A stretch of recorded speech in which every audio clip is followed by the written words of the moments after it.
Potong sikit je lah ni. Panah kau macam ni. Kita basah lah sikit, acak balik. Inilah bahagian yang kita dah potong tadi Kalau tidak disangkut cover set ni. Jadi kita potong lah sikit. Itu je. Kemudian korek lah. Korek balik bagi tepat. Pakai mata drill lah. Sikit je, lubang sikit je. Habis mata dia. Cari mata besi tak jumpa. Terus ngam. Yang belakang ni kena besar sikit lah. Yang ni besar sikit. Ni pakai dua pun okey lah. Sebab kotak box kecil je lah. Alhamdulillah baru selapis Kita nak selapis lagi. Buat kerja malam hari ni. Okey, macam mana? Okey tak? Oi, macam nice juga Cuna. Alhamdulillah barang dah sampai. Tak lama sangat. Rupanya pada overseas yang kecil lah. Memang kita ukur pun tak nak besar sangat.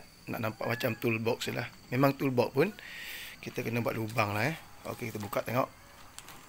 Barang nampak padu Padu nampak keras.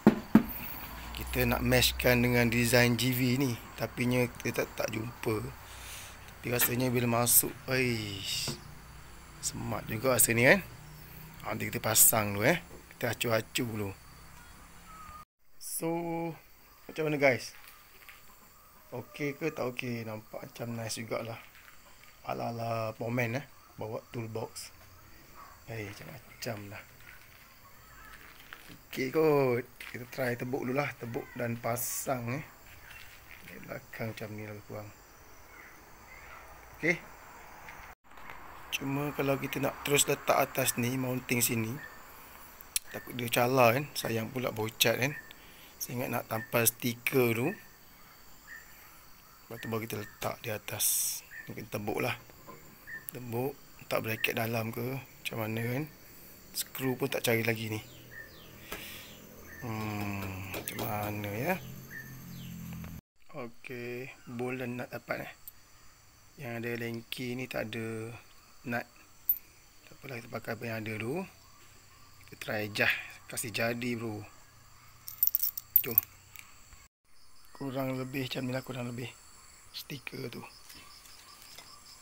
Okey, tanpa stiker kita. Zas. Okey, stiker dah siap. Time untuk ukur box lah. Untuk box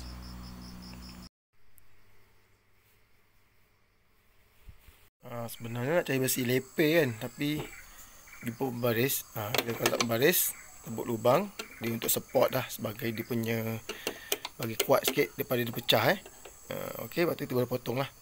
Jom tebuk. Alhamdulillah kita dah pasang. Kita dah try pun. Hari ni hujan pula. Senang elok. Tapi yang ni nampak kecil je. Nampak macam besar, sebenarnya kecil je lah. Lebih kurang, kata ni sejengkal lebih lah. Sejengkal lebih sikit. Saya tebuk dah. Dan boleh lah lepas seluar baju kasut untuk hujan punya. Tadi dah masuk. Ni elok kita letak bracket sini seloknya, supaya dia tak pecah. Bracket panjang, tebuk. Kemudian ni boleh potong lah. Letak 2 skru supaya dia tak terbuka. Kalau satu skru ni dia goyang-goyang, takut nut tu terbuka, tercicir. Dia sama macam ni lah kita punya ni. Dua nut bukan 2 skru, 2 nut. Ni pun sama. 2 nut. 2 skru, 2 nut. Okey. Itu sahaja perkongsian. Ni pun sebab ramai kawan kita pakai Assalamualaikum. Beginilah rupanya plate aluminium ni, pembaris dan 2 nut.